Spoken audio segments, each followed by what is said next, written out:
ವಾಣಿ ವಿಲಾಸದಲ್ಲಿ 1.5 ತಿಂಗಳಿಗೆ ಅಡ್ಮಿಟ್ ಮಾಡಿದ್ರಿ, ಮತ್ತೆ ಧನಲಕ್ಷ್ಮಿಯಲ್ಲಿ ಅಡ್ಮಿಟ್ ಮಾಡಿದ್ರಿ. ಆವಾಗ ಒಂದು 3 ತಿಂಗಳಾಗಿತ್ತಷ್ಟೇ. ಎಳೆ ಮಗುನ ತಗೊಂಡೋಗಿ ಈ ಥರ ಚಿರಂಡಿ ಎಲ್ಲ ತುಂಬೋಗ್ಬಿಟ್ಟಿದೆ. ನಾವೇನು ಮಾಡಲಿ?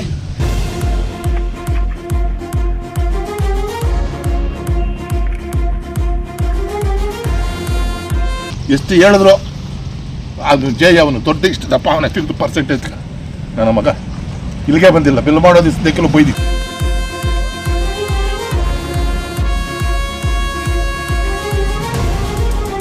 ಇದೇನೋ ಅನುಕೂಲ ಮಾಡಿಕೊಡ್ರಿ ಅಂದರೆ ಇವಾಗ ಕಿತ್ತಾಕ್ತಾರೇನೋ, ನಾವು ಹೇಳ್ದಂಗೆ ಕೇಳ್ತಾರೇನೋ, ಎಲ್ಲ ಕಿತ್ತಾಕ್ಸು ನೀನು ಅಂತ ಕೇಳ್ತು ನಮ್ಮನ್ನು ಕೇಳಿ. ಮೊನ್ನೆ ಹೊಸ್ದಾಗಿದ್ದು ಕಟ್ಸಿರೋದು ನೋಡಿ, ಅಲ್ಲಲ್ಲೇ ನೀರು ತುಂಬಿಕೊಂಡು ಅದನ್ನ ಇವಾಗ ರಿಪೇರಿ ಮಾಡಿಲ್ಲ. ಇದು ಚಿಕ್ಕಬಳ್ಳಾಪುರ ಜಿಲ್ಲೆ ಶಿಡ್ಲಘಟ್ಟ ತಾಲೂಕಿನ ಹಬ್ಲೂಡು ಗ್ರಾಮ ಪಂಚಾಯಿತಿಯ ಕರ್ಮಕಾಂಡ. ಈ ಪಂಚಾಯಿತಿ ವ್ಯಾಪ್ತಿಯಲ್ಲಿ ಎಲ್ಲಿ ನೋಡಿದ್ರೂ ಬರೀ ಕೊಳಚೆ ನೀರು, ಗಬ್ಬೆದ್ದು ನಾರುತ್ತಿರೋ ಚರಂಡಿಗಳು. ಇಲ್ಲಿನ ಅಧಿಕಾರಿಗಳನ್ನ ಹೇಳೋರು ಇಲ್ಲ, ಕೇಳೋರು ಇಲ್ಲ ಅನ್ನುವಂತಹ ಪರಿಸ್ಥಿತಿ ನಿರ್ಮಾಣವಾಗಿದೆ. ಇಲ್ಲಿನ ಪಿಡಿಒ ಅಧಿಕಾರಿ ಮಮತಾ ಅವರಿಗಂತೂ ಏನು ಸಹ ಬೇಕಿಲ್ಲೋ ಅನ್ನೋ ರೀತಿ ವರ್ತಿಸುತ್ತಿದ್ದಾರೆ. ನೂರಾರು ಸಮಸ್ಯೆಗಳ ಸಾಗರವಿದ್ದರೂ ಇದ್ಯಾವುದರ ಬಗ್ಗೆಯೂ ಕಿಂಚಿತ್ತೂ ಗಮನವೇ ಇಲ್ಲ. ಪಂಚಾಯಿತಿಗೆ ಸಂಪರ್ಕ ಕಲ್ಪಿಸುವಂತಹ ಮುಖ್ಯ ರಸ್ತೆಯಲ್ಲಿಯೇ ಗಬ್ಬೆದ್ದು ನಾರುತ್ತಿವೆ ಚರಂಡಿಗಳು. ಕೊಳಚೆ ನೀರು ಸರಾಗವಾಗಿ ಹರಿಯಲು ದಾರಿ ಇಲ್ಲದೆ ರಸ್ತೆಯ ಇಕ್ಕಲೆಗಳೆಲ್ಲ ಕೆರೆಯಂತಾಗಿ ಪರಿವರ್ತನೆಯಾಗಿವೆ. ಮನೆಗಳ ಮುಂಭಾಗದಲ್ಲಿರೋ ಚರಂಡಿಗಳೆಲ್ಲ ಕಸದಿಂದ ತುಂಬಿ ತುಳುಕುತ್ತಿದ್ದರೂ ಗಮನ ಹರಿಸುತ್ತಿಲ್ಲ ಎಂದು ಸಾರ್ವಜನಿಕರು ಆಕ್ರೋಶ ವ್ಯಕ್ತಪಡಿಸಿದರು.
ನಾವು ಮನೆ ಪಕ್ಕದಾಗ ಹೆಂಗೆ ಸರ್ ಇರೋದು, ಹೋಗ್ಲಿ ಮುಚ್ಚಾಕ್ತೀರಿ ಅಂತ ಹೇಳ್ತಾರೆ. ಎಲ್ಲ ಕಟ್ಟಿಬಿಟ್ಟವ್ರೆ, ತೆಗಿಯೋಕ್ಕಾಗಲ್ಲ, ನೀವು ಮುಚ್ಚಾಕ ಹೋಗ್ರಿ ಬೇಕಂದ್ರೆ ಅಂತ ಕೇಳ್ತಾರೆ. ಮೇಲಿನಿಂದ ಎಲ್ಲ ಗಲೀಜೆಲ್ಲ ಇಲ್ಲಿ ಬಂದು ನಿಂತ್ಕೊತೈತೆ. ಮುಂದೆ ಏನು ನೀರು ಗಲೀಜು ಏನು ಹೋಗ್ತಾ ಇಲ್ಲ ನೋಡಿ. ಹಿಂಗಿದ್ರೆ ಚರಂಡಿ ತುಂಬ ನಾವು 3-4 ಸರಿ ಎತ್ತಿದ್ದೀವಿ ಸರ್. ಮಂಡಲ್ನಿಂದ ಕೂಡ ಎತ್ತಲಿಸಿಲ್ಲ ಅವರು. ದಂಡ್ಗ ಅವೇ ಸಾಯಂಕಾಲ ಆದರೆ ಇರೋಕ್ಕಾಗಲ್ಲ ಮನ್ಯಾಗ. ನೋಡಿ ಅಲ್ಲಿ ಬೆಂಕ ಹಾಕ್ತೀನಿ ಮುಗುವೈತಂತ.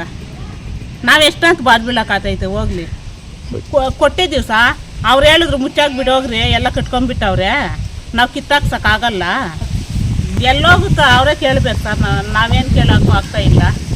ನಾವು ಹೇಳಿದ್ರೆ ಅದು ಹಂಗೆ ಹಿಂಗೆ, ನಾವು ಬರಲ್ಲ, ನಾವು ಮಾಡಲ್ಲ, ನಾವು ನೋಡಲ್ಲ ಅಂತಾರೆ. ನಾವೇನು ಮಾಡಿ? ನಾವು ಇವಾಗ 3 ಸಲ ಅಡ್ಮಿಟ್ ಮಾಡಿದ್ದೀವಿ ಮಗಳು. ನಮಗೂ ಚೆನ್ನಾಗಿ ಆಗ್ತೈತೆ ನೋಡು, ಮಕ ಎಲ್ಲ ಗುಳ್ಳುಗಳು, ನಮಗೂ ಹಂಗೆ ಆಗ್ತೈತೆ.